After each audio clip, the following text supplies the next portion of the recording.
What's going on, everybody? Welcome to another episode of Off the Couch Boxing. I'm your host, Reckless Rex Ruger. That's the Alexis Arguello puppet. We're back with another banger. Amazing and real boxing conversations. They happen right here. We're about to have one now. My guests are already here, so let's get down to it, man. This one's going to be a good one. Excited to have these brothers on here, man. Been ready to track them down, man. This is going to be a good one, man. We're getting it popping right away. Fellas. What's up? Do I got you guys? Yeah. How's it going, man? Ibrahim, pleasure to have you on here, man. Nice to meet you. Yeah, it's nice to meet you. Yeah, very excited to have you on. Just you or you and Mohammed? Yeah, Mohammed should be here. Okay, cool. So yeah, so I'll jump in with you, man. First and foremost, man, having only talked to your dad up to this point, man, what got you into the sport? How early did you get a pair of boxing gloves on? Since I was 8. Okay. Yeah, so now you're right after. So now you're 23, right? Yeah, I'm 23 now. I was in karate before boxing. Oh, nice. Yeah. Down in Pennsylvania, moved to Baltimore, and then we went to Umar boxing. Okay. Yeah, I started off at Umar. And of course, Baltimore now on the map, man, thanks to Tank, man. I mean, he really put it on the map in a big way. Mm-hmm. Yeah. Oh, yeah. Most definitely. And I'm curious about the nickname, man, the Hitman. Did you grow up with any of those boxing idols? You know how when we grow up, we kind of have those people that we watch, that we want to emulate, we look up to as our sports heroes. Obviously, the Hitman. It sounds like an homage to obviously the great Tommy Hearns. Yeah. Is there a connection there? Nah. I didn't really, grow up watching them. But my father, he's the one who gave me that nickname because he saw, some of Tommy Hearns in me. So he called me the Hitman. Okay. I guess, I box like him a little bit. Okay. And probably because of my height, too. Okay, so you're a tall welterweight then. Yeah. I'm 6'2". And so where do you see your ceiling? Because right now you are at welterweight, but because you are at 6'2", obviously, you could go higher, man. Obviously, like knowing your own body, man. Like where do you feel like you could go up to? Like what would your ceiling be? Right now, I fight at 147, but I could definitely fight at 154. Okay. When it comes to 168, I'm not sure. I'm not sure about that, but 154 most definitely. Now we're about to see Bud Crawford try that, man. Where do you rate his chances? I think he can pull it off because Me too. Because he's a great boxer and he can, Canelo, he can definitely outpunch and outbox Canelo. So yeah, I've had Bomac on a couple times, man. Bomac's got me convinced too, man. I'm not betting against. Listen, it's so hard to see either one of those guys taking an L to the other guy, man. That it's so hard. Like when you try to play it out in your mind, we're just gonna have to tune in September. It's honestly, it's gonna be different. Like if Terrence Crawford happens to drop Canelo, it's gonna, it's gonna be different because it's first of all it's Terrence Crawford, and right. We never see Canelo get dropped before. And Canelo, he has a chance of dropping Terrence Crawford if he catch him.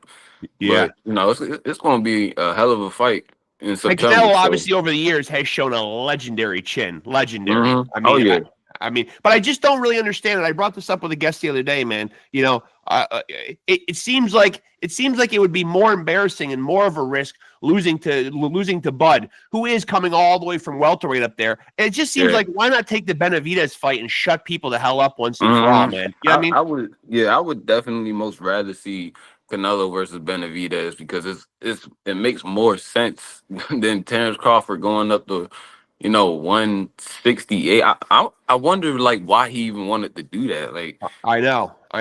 And I would be sick and tired if I was him, man, of saying that, the whole ducking David Benavidez thing. It just seems like I would just want to shut people up, man. And he made a great point before this fight was going to happen. He was saying how it was going to be a lose-lose for him. I mean, if he loses, he's gotten beat by more or less a pumped-up welterweight. And if he wins, people are not going to give him credit, and they're going to say, you beat up a pumped-up welterweight. Yeah. So, I don't understand why this fight is even happening. I honestly I feel like Canelo just don't want to fight Benavidez because of maybe his style. Yeah. I Yeah. feel maybe Benavidez because Benavidez he hit hard and he throws a lot of punches, He and I'm pretty does. sure he can take a punch too. Yeah. So Yeah. you know, And so when Muhammad jumps on, will he be coming on another phone or jumping on here with you? on his phone. Okay. Okay. So he's got the link too. Yeah. Okay. So like whenever he wants to jump on, I haven't seen him pop up here yet, man. But yeah. So Oh I'll yeah, just he'll be here soon. He just trying to Okay, figure okay, stuff yeah, out. no worries. So one thing I'm curious about, man, you last fought in March, fighting again in June. You do have a draw on your resume already. What's a Hmm. draw feel like when you're a fighter, man? How do you compartmentalize a draw? Does a draw feel like indecisiveness? Does it feel like a loss? Does it feel like a win? Oh. Like is it one of those things that just kind of sticks in your craw and drives you nuts?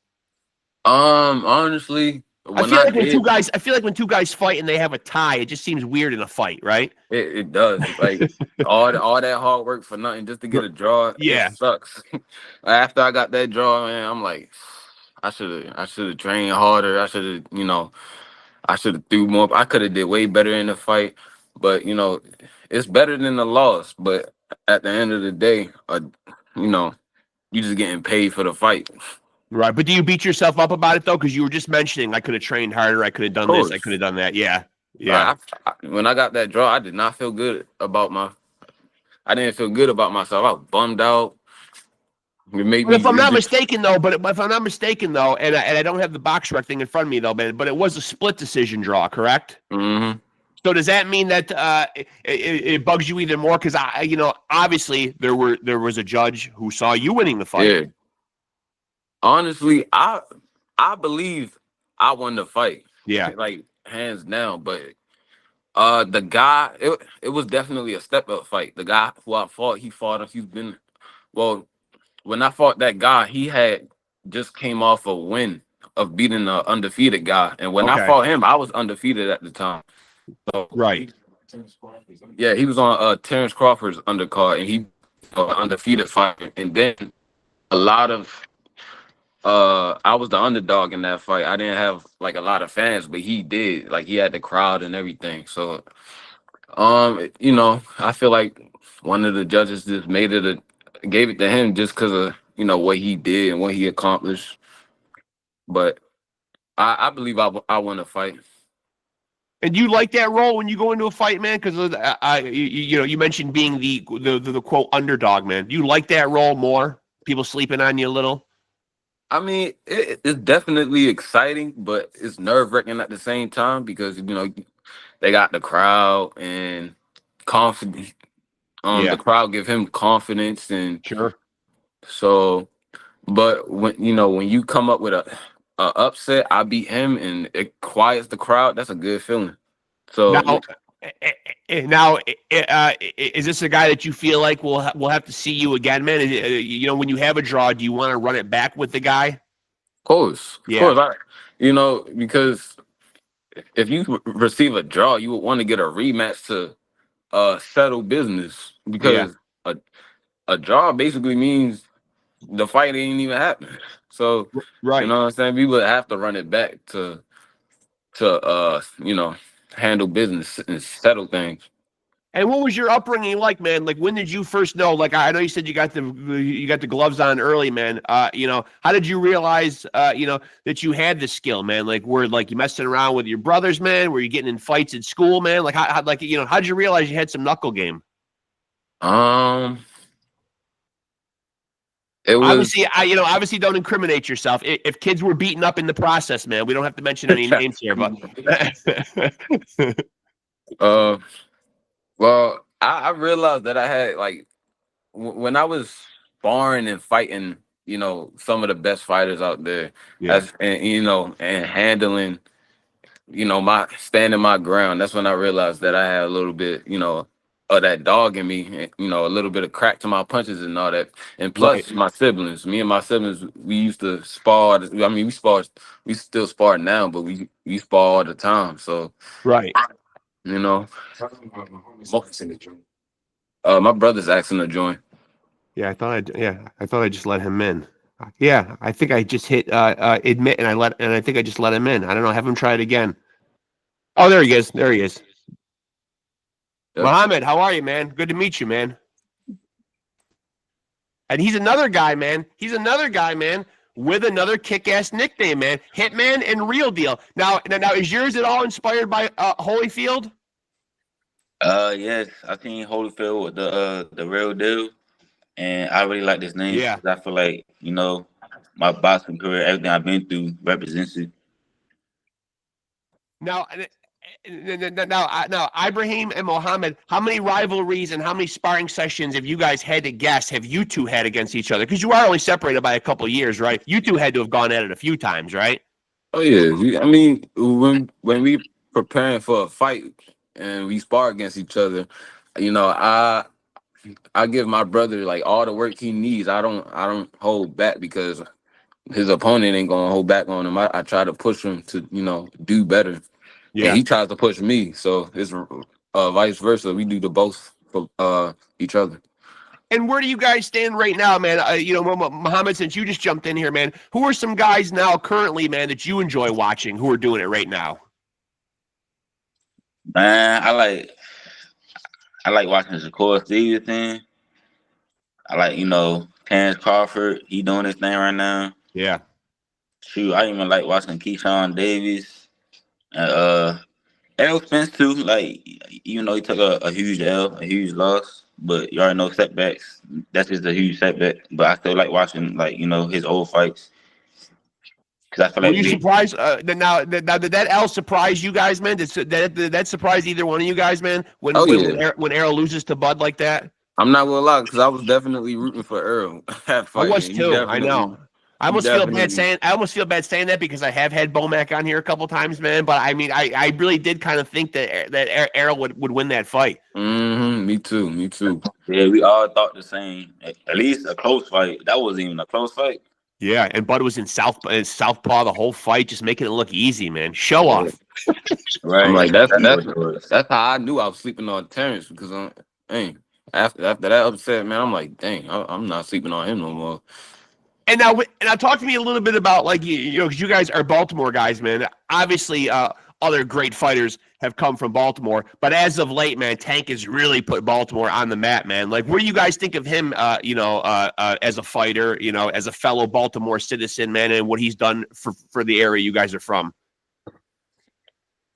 I think Tank, he definitely growing up. He's definitely learning how to separate boxing from real life because Tank he used to get in the trouble a lot, with women and people out there.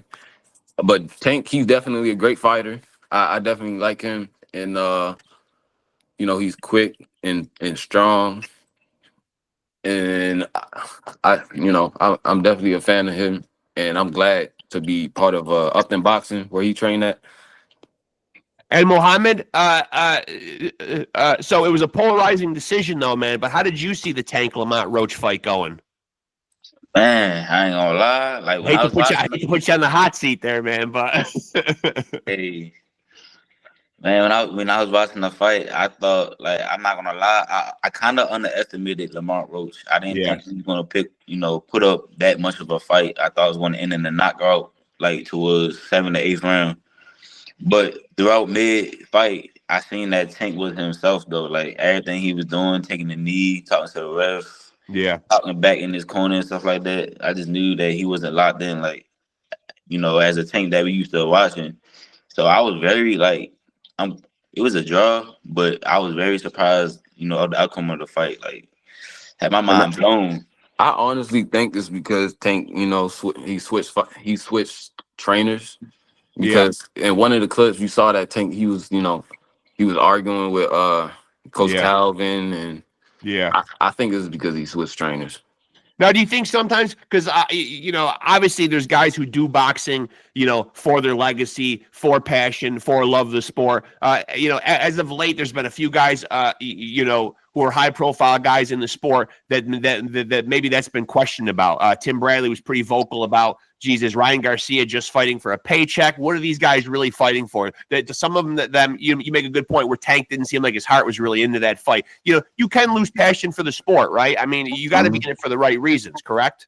Correct. I mean, a lot of these guys, it could come off like they're just kind of going through the motions. I don't know what we just watched happen in that Times Square card. I don't know. That thing almost sleep. That was a disappointment. That whole I'm not night gonna lie, I was definitely disappointed, especially in Ryan, because I really thought Ryan was going to, get Rolly out of there. Yeah. But Devin Haney, I don't know what was going on with him. Maybe he just was in there just to get paid or something, but because I know Devin Haney can do way better than what he did that fight. I didn't see Teofimo Lopez's fight, but I think it was way better. I'm pretty sure it was way better than Ryan and Devin Haney. Yeah, there's at least some entertainment value to it. So, like when you watch the, so when you watch Muhammad, when you watch Devin Haney fight like that, and you know what happened to him in the Ryan Garcia fight, man, do you believe that theory where some people said he could have some PTSD? You know what I mean? Like maybe like when someone puts it on you like that, you are a little skittish to want to jump right back in there and mix it up. I mean, Devin's kind of always been that kind of fighter, man, but it really seemed like it was a lot more on that May 2nd card. I mean, really an unwillingness to engage. Do you think some of that could linger after a guy does that to you? Yeah, I definitely believe that Devin was fighting hella scared. Like I feel like he was, he was still recovering from that Ryan Garcia fight, and also, he haven't been in the air for years straight. But like, I just feel like Ryan Garcia is what got him fighting like that. Like you said, you never seen him fight like that. Yeah, he's like a defensive fighter and stuff like that. But running around the ring like that, yeah, like how Canelo versus what's his name, his last fight, School, yeah, William School, he was fighting like him. He's fighting exactly like him. And I was basically just me and my brother and my coach, my father. We was just shaking our head the whole fight. Like, what is this? Yeah, he did get the win though, so you can, but that was just crazy. Now, let me ask you, because I asked Ibrahim before you got in here, man. So you're currently at 140 pounds, correct? Correct. And now where do you feel like your ceiling is as far as like knowing your own body and like how high up you could go in weight? Does 140 feel like it's going to be home for a while? Do you feel like you will eventually explore other weight classes? I've been fighting at 140 ever since my pro debut. So I've been a pro boxer for about 2 years, going on 3. So, and I still can make 140. I mean, last fight I fought at 143. I weighed in 142, and yeah, of course it took a hustle, a lot of training to get down to that weight, and a lot of discipline. But I still feel like I can make 140. Right now I'm averaging around like 155, 160. So I mean, it's a couple of pounds you gotta lose, but I feel like I know my body. I know how low I can get in terms of weight, cutting weight. Right. And one thing I like about both of you young men is you don't seem like you've pushed the panic button in terms of like being young guys and still having had experienced a loss. I think for a while, I've had other guys come on here and call it the Floyd Mayweather effect, where it almost felt like people were measuring their greatness by they had to maintain that O. They had to maintain that O. Talk about how you guys got through taking that first L. I'll start with you, Ibrahim. Honestly, Floyd Mayweather definitely influenced a lot of boxers on, keeping the O. After I maintained my first L, I'm like, I just thought being undefeated was overrated. It's not about that. It's like, after you take an L, that doesn't define like who you are. It's how you bounce back from that L. So after I took that L, of course, I felt bummed out. I was, beating myself up about it, but like, I just wanted to come back stronger. Like after that L, 2 more fights later, I have two more wins on my record. So you just definitely have to get through it mentally, and not have to beat yourself up. Like you can't make that L define who you are. Like after that loss, see how you can come back from it. Don't just be like, oh, I lost. I'm done with this boxing. My O is gone. So you can't be like that. What about you, Muhammad? How did you move past it? Was the process kind of the same for you? I mean, All right, so like having one defeat, there's a lot of the best fighters out there, like Manny Pacquiao, even Yeah. the greatest fighter, Muhammad Ali. They all got a couple. Even Canelo, all got a couple of losses on their record, and we only got one. I can see if he had 5 or 10 this early in our career. No, that's only one L, and it was. And it wasn't to no bum out the street or anything. It was actually I fought a good fighter, and it was a close fight. But yeah. So I never defined my pro career. Like my brother said, one L, stop boxing. Like you're done. No, it's how you bounce back. Like he said. Yeah. And that's basically the mindset that I had after taking that L. I love the fact that you guys had that mindset, though, especially at your young age, because I think a lot of young guys probably would push the panic button, you know what I mean? Maybe they would have a little bit of a defeatist attitude, you know what I mean? Like not still be as passionate about the sport. And you make a great point. I mean, Manny Pacquiao, I live right down the road from the International Boxing Hall of Fame. Hall of Fame weekend is next month. Manny Pacquiao's going in. He's got 7-8 losses on his record, Oh, yeah. Although it doesn't seem like he's actually done yet. That's kind of a conundrum to me, how he gets to go into the Hall of Fame, but he still seems like he's actively fighting, though. I mean, he's supposed to have a fight this summer. Yeah. I honestly think he loves training. Yeah. I honestly think if you're 40 plus, you should look on retiring because it's a world outside of boxing. You gotta, enjoy your family and other stuff. Without a doubt. And so when you're making future plans, because I'm 52 years old. I remember when you got a world title shot, you had to have a lot of fights under your belt. We're seeing guys now. You brought up Keyshawn Davis earlier. He's already got the WBO belt, the 13, 14 fights into his career.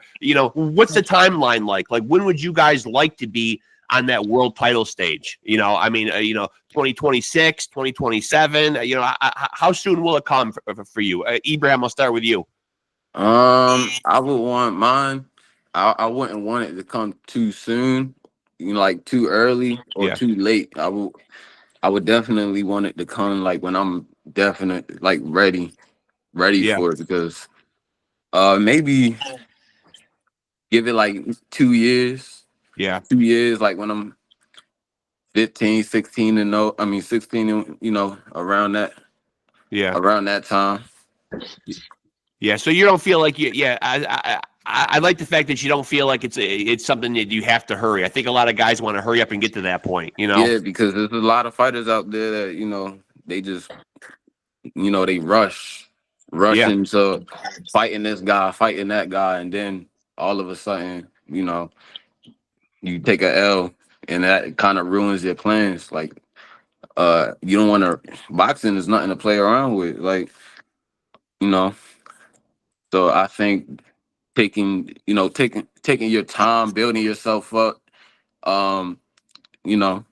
learning every day, and once that time comes, you got to be ready.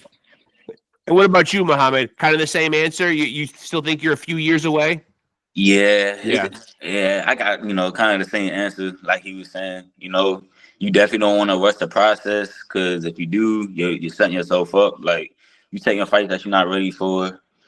And basically, it depends on how you're doing in your career. You eventually you're gonna have to take huge step up fights, but you want to prepare yourself for that. And basically, for me, I'm we just waiting until the opportunity present himself when it comes to a title shot. But yeah, I definitely want to do it around 15 fights. And are you guys still? Because I don't know if this has changed yet. Are you guys still working and collaborating with Antonio Tarver? Oh nah. That was all for. I can't remember. I think it was 2 years ago. We was with. Okay. Yeah, we was with him 2 years ago. We're with King's Promotions now. Okay.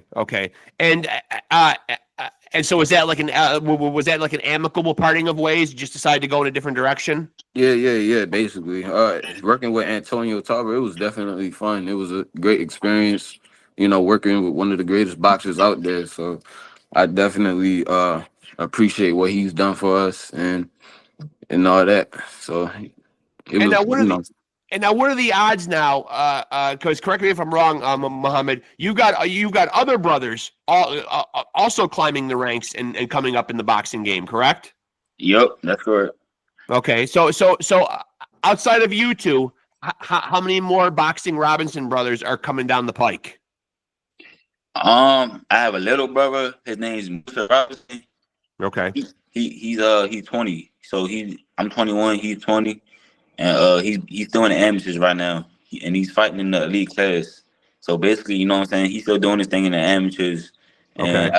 and his goal is to at least try to get like 1 or 2 more nationals before he turn pro. But Okay. he's definitely going to be turning pro soon. And then our youngest brother, he's basically he's been in and out of the sport, but especially lately, I've been trying to motivate him. I've been sparring with him and stuff like that, trying see if you want to pursue this thing like how we did. And he's basically he gonna make a decision soon, but he has been boxing and training with us and stuff like that. So for years and years and years to come, it seems like people are going to be catching ass whoopings from the Robinsons for a long ass time. This keeps on going. You guys just keep on churning out Robinson fighters. Yeah. And so where does that tradition come from, man? Because I know your father is a big motivating factor and has trained you guys. What role does he currently have? Because I know I've seen him in past interviews say that he considers himself more of an amateur trainer, and you guys that have turned pro, he feels like maybe he wanted to pass the reins on to somebody with a little more experience. Is that still the case?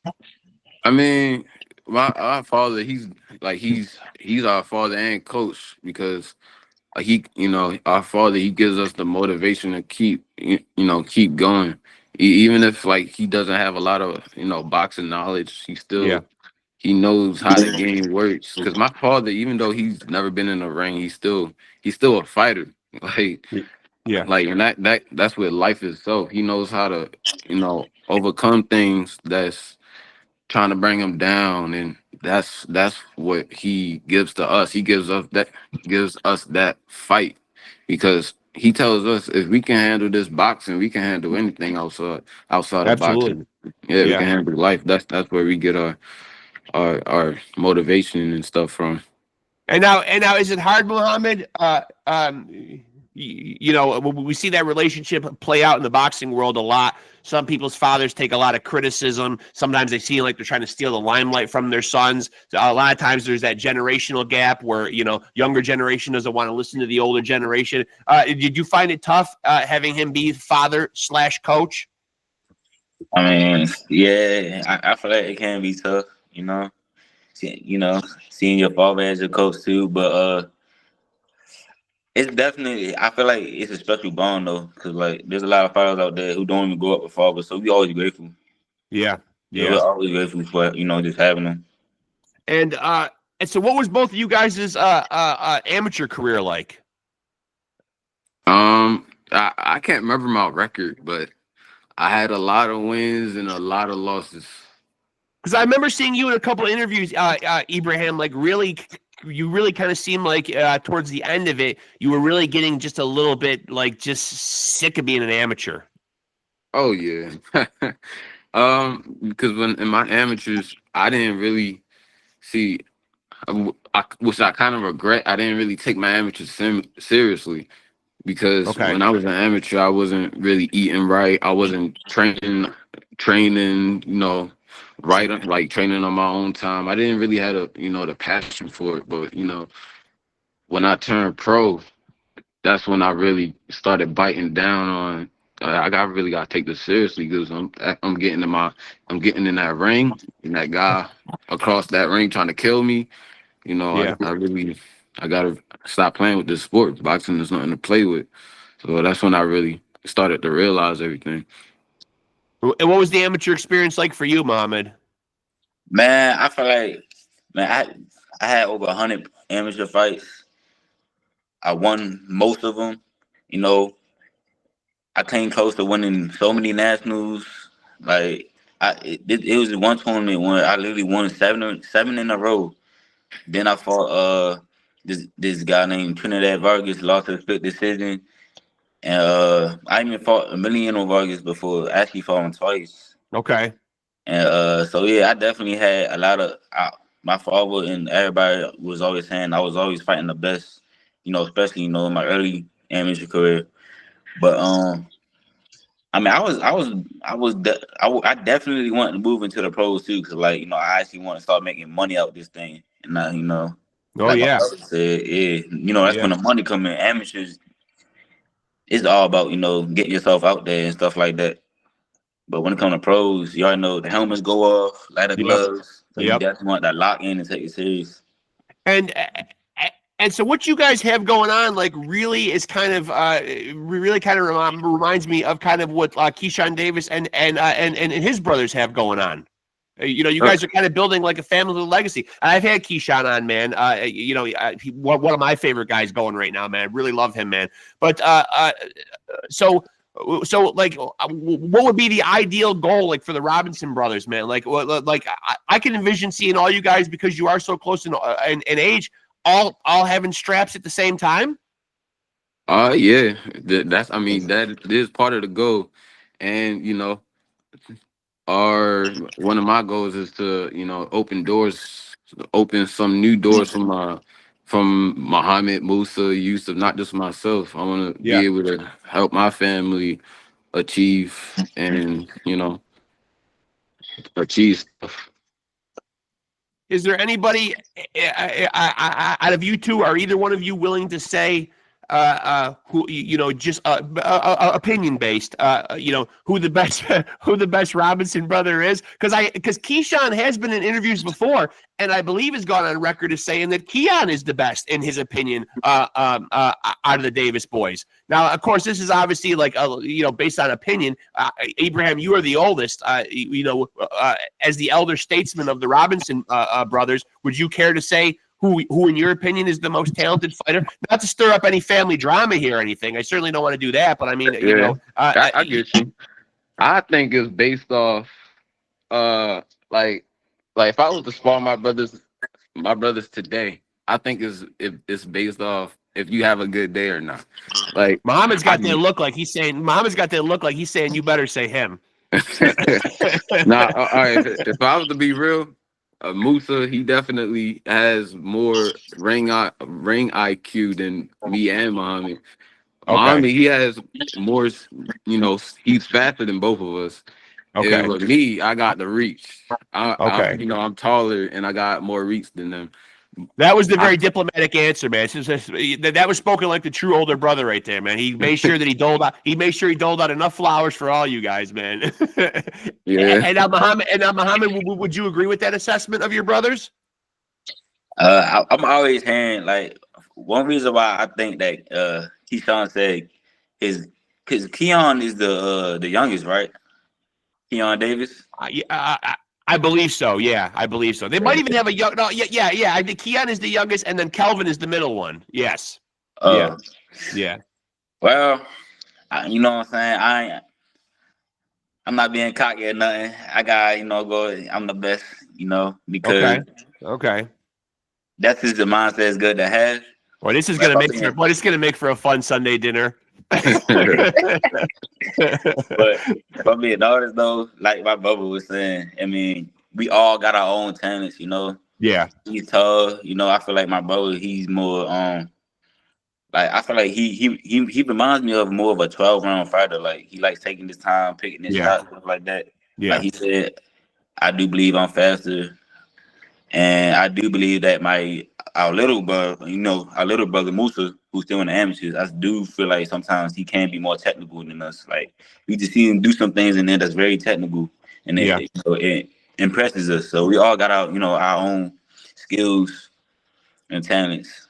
Now you do see technical boxers oftentimes, though, man. Often criticized. And I think this is more by people that don't really know the sport that well. But you do see people like your Shakurs, like your Richardson Hitchens. You'll often hear people say, a certain demographic of people will say, this is not fun to watch. This is boring. Doesn't have enough action. What would you say to people who make that kind of criticism? Because I think what they do, especially to a high level like that, is extremely difficult. I mean, at the end of the day, boxing is about hitting and not getting hit. But then there also is a point in time where where even as a passionate boxing fan, it does make sense to me. Like we were just talking about what Devin Haney was doing in his last fight. You know what I mean? That seemed a little too defensive minded, and that can turn fans off. See, I think it's a difference boxing and running is two different things. Like Yeah. boxing is punching, moving, defense, and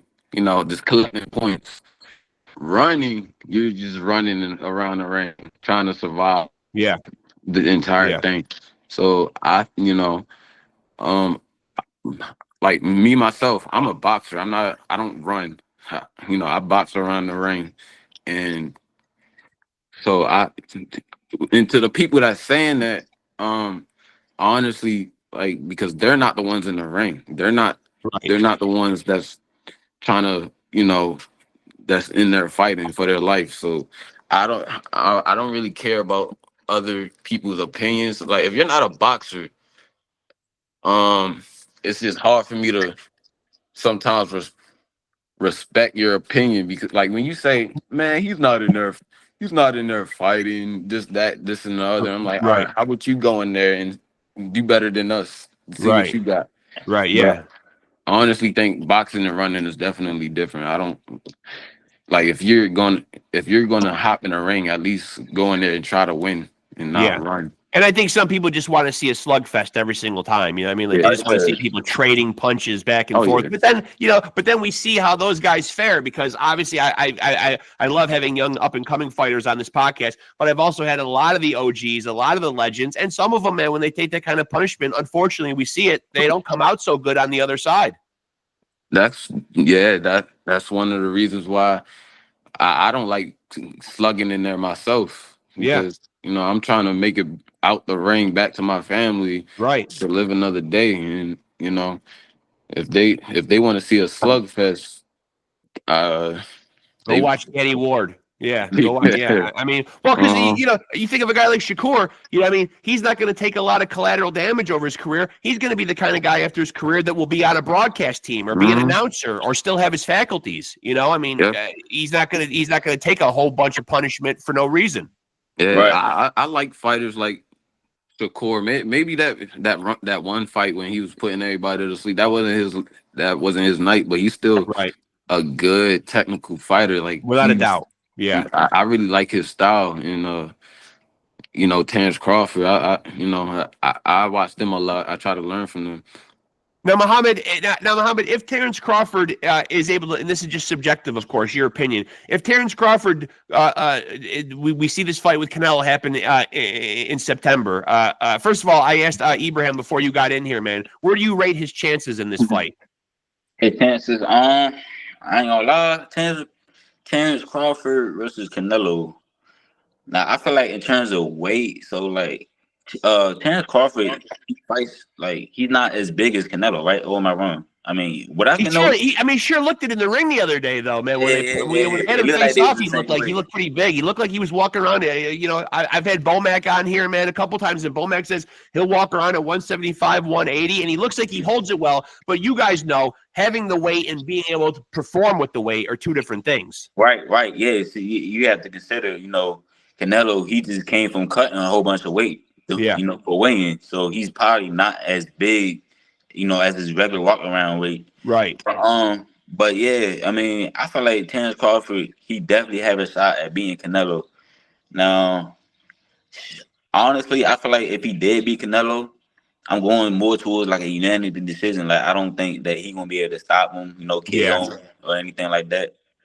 But if he does beat him, where does it put him in the GOAT conversation? I know everybody likes to throw around the word GOAT in all the different sports. You know what I mean? Like then he will be a 3-time undisputed champion in a third way. Does that catapult him over, let's say, a Floyd Mayweather? Oh yeah, most definitely. Yeah. I believe it does. I believe it's now like the new, the new gen of boxing, like the new GOAT. Yeah. I believe he does deserve that if he beats Canelo, especially, if he beats him convincingly. Yeah, especially after that upset with Earl Spence. Yeah. I mean, it almost beat Sean Porter. I mean, like he is fighting names. Yeah.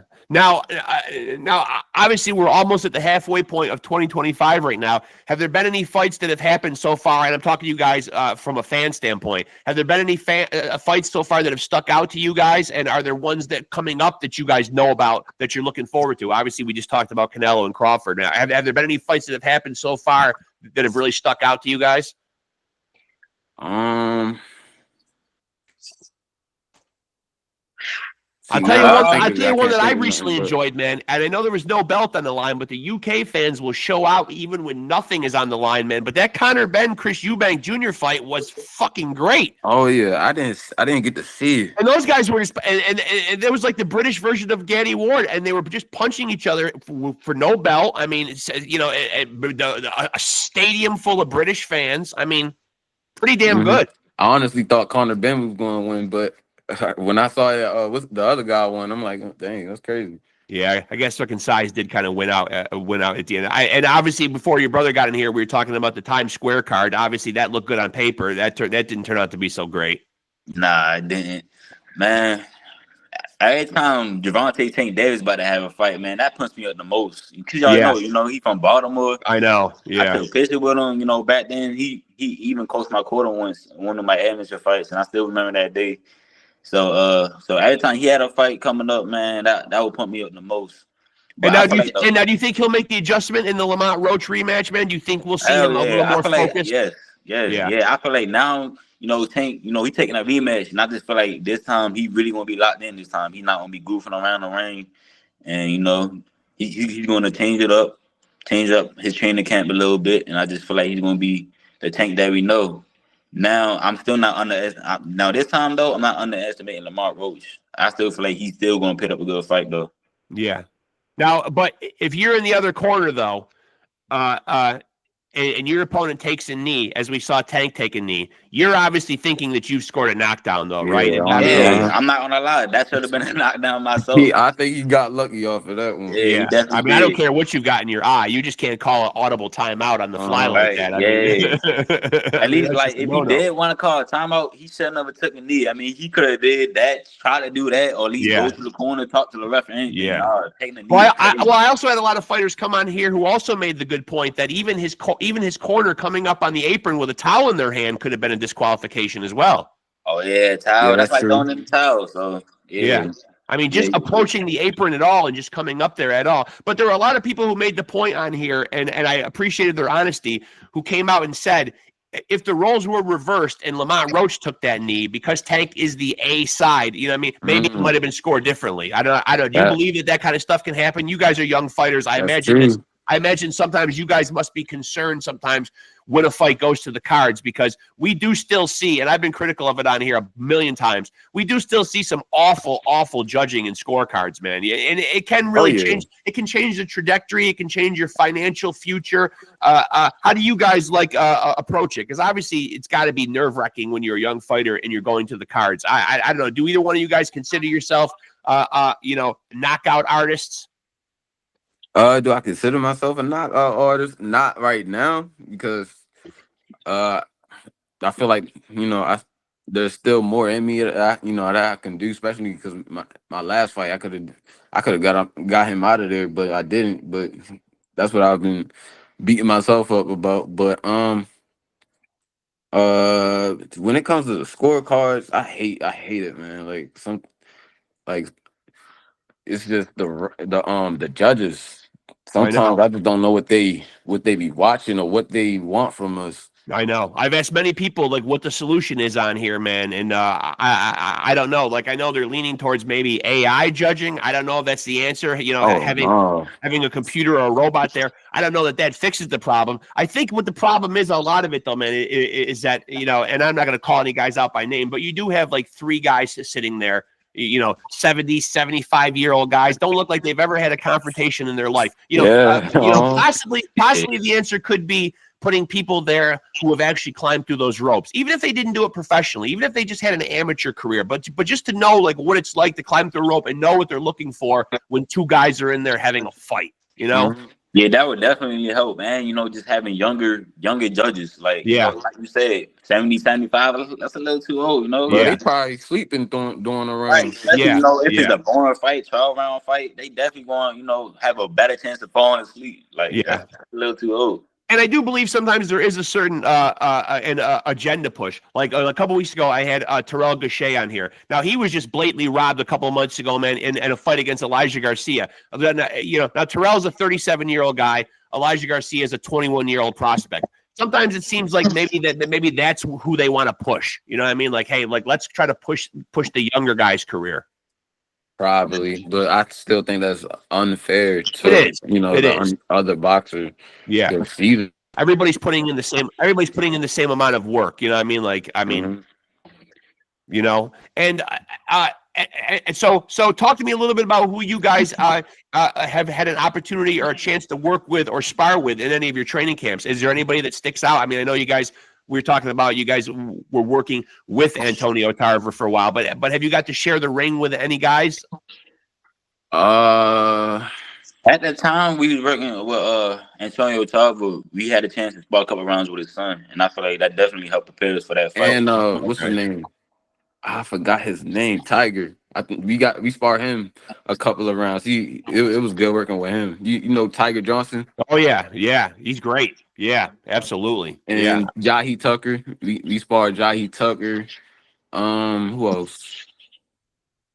We did The Russell brothers. a long time ago. Gary Russell. Yeah.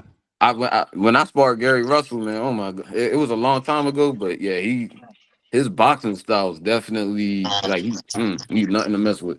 Well, and like you guys happen to have the benefit of each of you respectively, like, you know, competing in like great weight divisions, like, you know what I mean, like that, you know, 140 and 147 are just jam packed with talented fighters too. You know what I mean? So, you know, there's no shortage of great fights to be made in those weight classes, and it seems like that's the story all the time. You know, those weight classes are just, you know, a year from now, 5 years from now, it just seems like there's a never-ending amount of talent with people around that weight division. Because most of the fighters, they walk around our weight, so of course they're going to either fight around 147 or 154, and the 147 fighters, and they're not going to pull a Terrence Crawford and want to go up to 168. Right.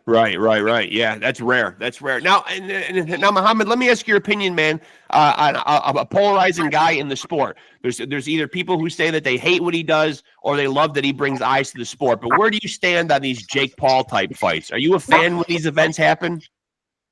In terms of Jake Paul, I mean, I find it very hard to take him serious, but I just feel like if he really wants to start proving himself, just like how Ryan Garcia had to, start fighting, you know, real fighters. Like, I'm not saying you have to jump, you know, right into it, fight somebody like Canelo. I'm just saying, like, start fighting like real pro fighters that actually have a name for themselves, and maybe like if you really want to make a name for yourself, win the world title, like fight somebody who has a belt instead of fighting all these old people like Mike Tyson.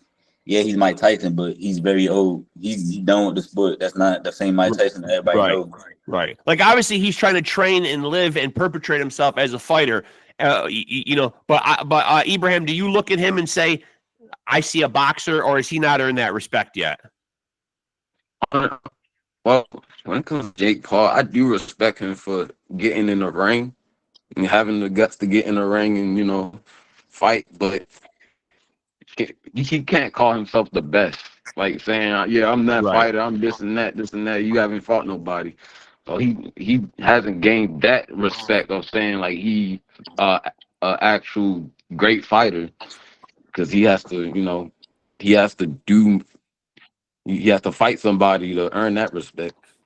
As young fighters yourselves, man, you know, and I'm not asking you to speak for every young fighter out there, man, but when you see a guy like him, he's a social media guy. He comes into the sport very late, only been in it a couple of years, and he's getting these huge paydays that most guys would kill for, and they're seeking their whole career. You know, you think maybe that's why he gets like a lot of the hate too? Because obviously guys are grinding, hustling, doing this from a young age. You know, you guys said you got the gloves on, 8 years old. You know what I mean? Very young. You know what I mean? Most fighters dream of those kind of paydays. You think maybe that's where a lot of the animosity could come from other fighters?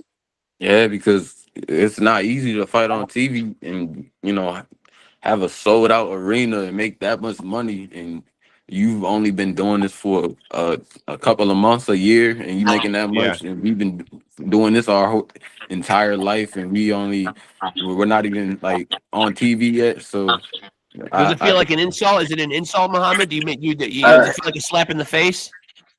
It can be. I mean, yeah, I mean, it can feel like an insult. Like, you know, how somebody new like Jake Paul can just, joining the boxing sport and fill up seats and stuff like that. Right. But you also gotta understand though, like Jake Paul, if you really think about it, he was just taking advantage of his popularity. So like he did still had to get all all his fans and stuff like that built. So it's not like he didn't work for it, but yeah, who was the guy, Muhammad, when you got into boxing, man? Who you were looking at on TV and wanted to emulate? Did you have that one guy that you watched fight that was kind of like your, quote unquote hero, man, like your guy? Man, that always been Floyd Mayweather. That's why I wasn't even tired. I was like, when I heard that he was retired, I was like, man, Floyd. And yet you will say, though, man, that if Terrence pulls off the Canelo victory, though, it does put him over Floyd, though. Yeah, I believe it do. It do come from Floyd. I think what's made Floyd so great, though, man, is obviously what he accomplished in the ring, man. But all his faculties, man, and a financial empire.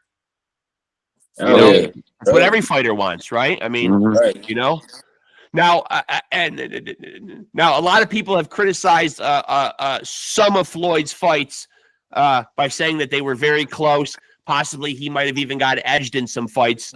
Do you believe that? Were there any Floyd fights, man, that were question marks? He took a lot of whipping for one of the Jose Luis Castillo fights. There were people that said the De La Hoya fight was kind of close. Maybe one of those Marcos Maidana fights. I don't know. Was there anybody that came close to beating Floyd? Were there any Floyd fights that you remember watching where you said, "Ooh, that one was closer than I thought it was going to be"? I would say Shane Mosley when he caught Floyd, when he stunned him, and he kind of wobbled him a little bit. I'm like, oh dang, Shane Mosley could probably do this. He could probably pull it off. But Floyd, he's good at adapting. He's good, after a couple of rounds, he already know what you about to do. Yeah, especially with his good defense. Yeah, he downloads you fast. He does. He downloads you fast. Now, now I just want to dive a little deeper into how you guys got into boxing, man. Like, what was it about your father, that was really the driving force to getting you into boxing? Because Ibrahim, you said when you first got in here, he was not a professional fighter himself. Was he just a fan that just wanted it for you guys? Is it something you guys grew up around? Was it always on in the household? Was there always a heavy bag around? Like, how did you guys make the leap into actually doing this? Man, if I was to say something, like my father, he was a boxer, but I just feel like it happened naturally. Like, even though he was a boxer, he was always a fighter. Yeah, he always had that fight in him, and that's where we get it from. We get it from my father. That's why. Once he put us in it was just one boxing program from his name was Antoine Dorn. It was all the way down PA, and we joined it that one time. We boxed around, boxed a couple of kids, and he saw the talent, and that's when we just, carried on from there. And was there anybody that didn't want to? Is there anybody that didn't want to see this happen? Because I know a lot of times, like, you'll hear, like, fathers are very excited about getting their kids into boxing, but then maybe mom is not so excited about the idea of her kids getting punched in the face for a living. You know what I mean? Like, was there anybody that was not so excited about it? Of course, our grandmas. They don't like watching us getting punched in the face. They didn't agree, but I think I'm pretty sure our mother, she was cool with it. I think our father, he put us in the boxing, so because our father, he's a fighter, and he wanted us to have that in us to be able to fight, learn how to fight for stuff that we want, and because if you can handle boxing, you can, like I said, you can handle anything outside the world. So he just didn't want us to have that mindset of giving up and not fighting for what we want. Now, as a parent myself, man, it warms my heart to hear you guys talking about your father that way, man. When you say he was a fighter, did he fight amateur, or are you saying just his spirit and the way he approaches life, he's a fighter? His spirit and the way he approaches life. Like, I didn't see my father fight a whole bunch of, man. Like, when it comes to work and people, like, people trying to take advantage of my, my father Okay. financially and stuff. I didn't see him, overcome that type of stuff, and that's where we get it from, like our fight. I'm talking, yeah, and we also talking about physically too. Like he used to fight in school, so like Okay. like I say, he a fighter in both ways. He always been, and that's where we get it from. And so your next fight, Ibrahim, is on June 19th, and then Muhammad, yours is June 27th. So, right, so 8 days apart from each other, right? Well, actually, I'm not fighting in June 27th. That's been postponed. Okay. But it's been reasons, but yes, my brother, he has a fight in June 19th in Philly. What happened, Yeah. Muhammad? The guy June 27th chickened out? Nah, I want to say he checking out. It's just a lot going on. We just figuring stuff out. That's all. I mean, that's all I got right now. I think the word is that he left the country, found out he was fighting you, and got his passport and got the hell out of here, man. Yeah, I mean, hey, that could be it.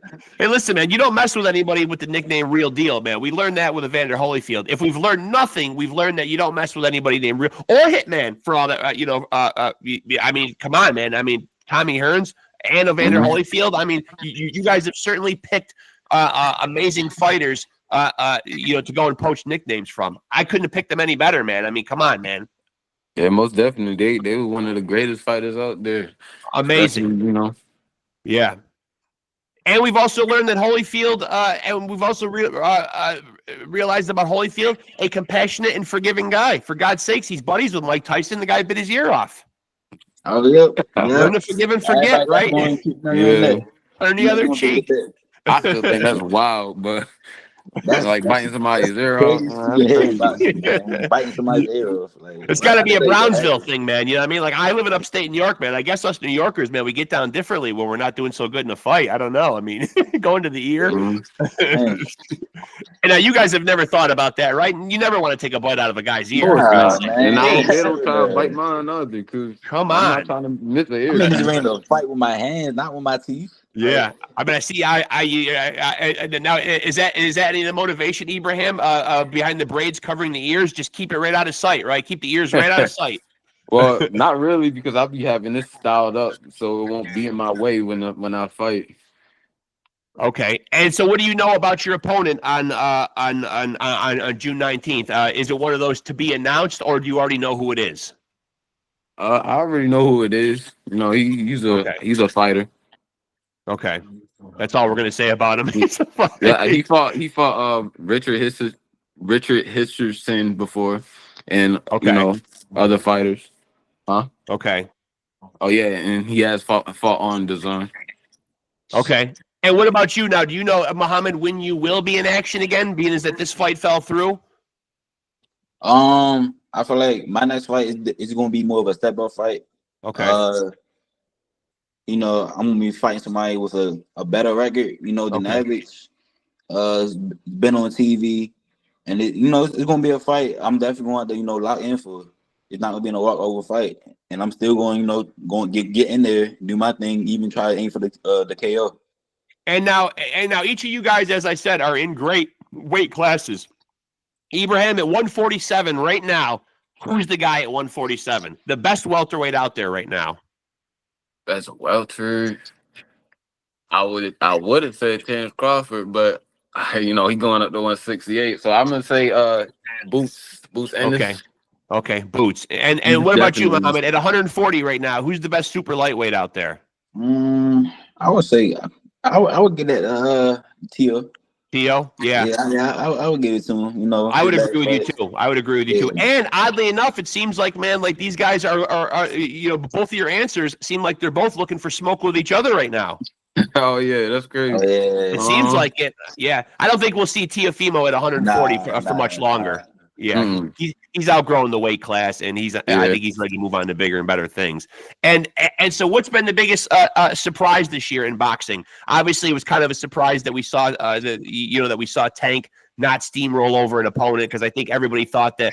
I think everybody thinks Tank lost that fight, man, because he didn't knock out Roach. I've heard more people come up and tell me, man, hey, what happened? Tank didn't win that fight. Yeah, he didn't win it, but he didn't lose it either, though. But I think we're just so used to seeing Tank dominate everybody, man. But was that one of the biggest surprises this year? Yeah, this year that's definitely my biggest surprise so far this year. Hell yeah. Seeing a draw on Tank record, I never expected seeing that.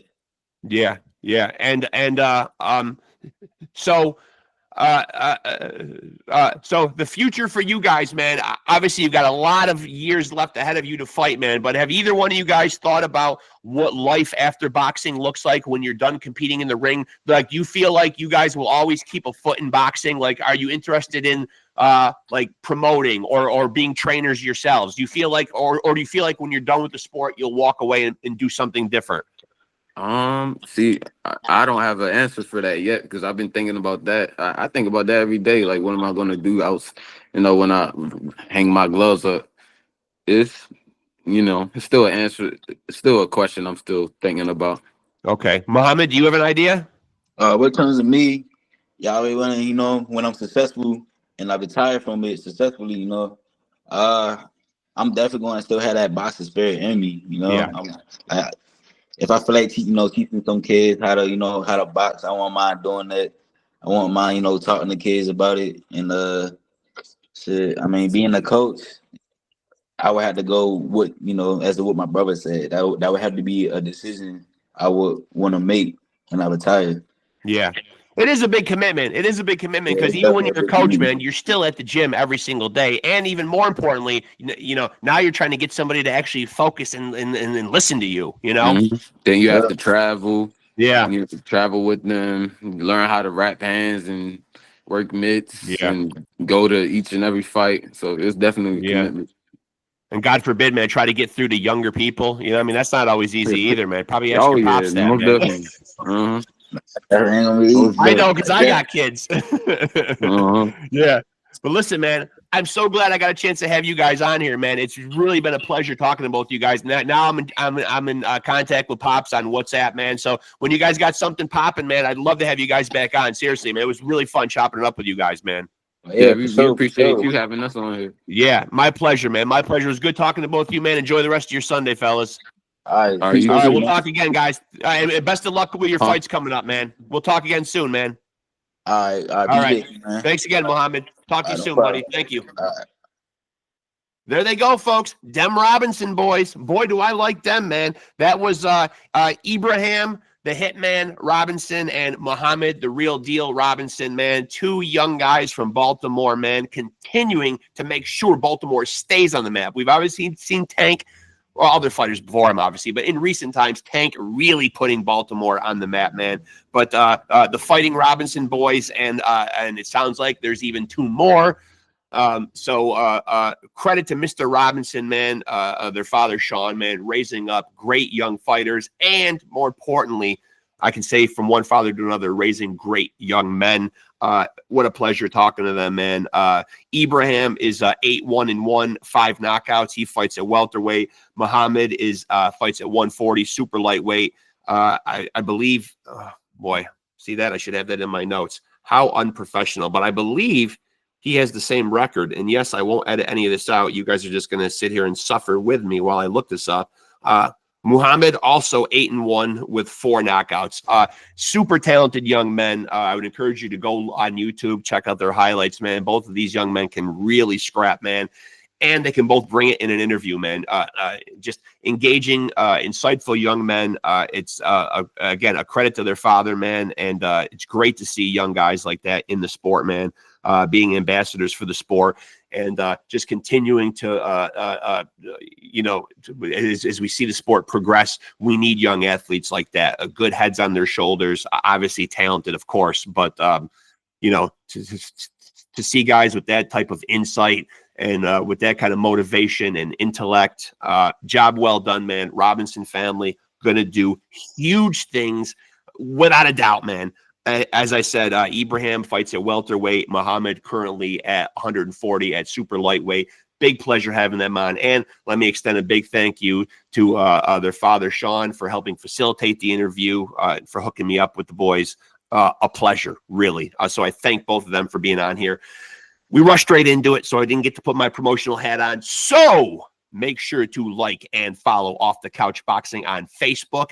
There you will get updates on new episodes, when they are dropping, and who will be on those episodes, as well as any other big pertinent boxing news. If it's popping off in the fight game, it will be on the Off the Couch Boxing Facebook page, whether it's news on upcoming fights, fight results, predictions, analysis, breakdowns of viral videos, something's jumping off at a weigh-in or a press conference. If it's newsworthy and it's jumping off in the boxing world, it's going to be up there. I will keep you guys in the loop and tapped in with whatever boxing news is out there. And of course, if you're watching this channel right now, make sure to like, make sure to subscribe, make sure to smash that notification bell to stay tapped in. This is the home of the most amazing and real boxing conversations anywhere on planet Earth. I will only talk about planet Earth. I don't know what's going on with the aliens. For all I know, they could be up there on some other fucking planet watching boxing, looking down on us. Maybe they got the most dope podcast in the world, but I can't speculate. I can only commentate on what's going on here on Earth. And on Earth, we got it on lockdown right here. The best conversations with legends, luminaries, world champions, and fighters on the come up.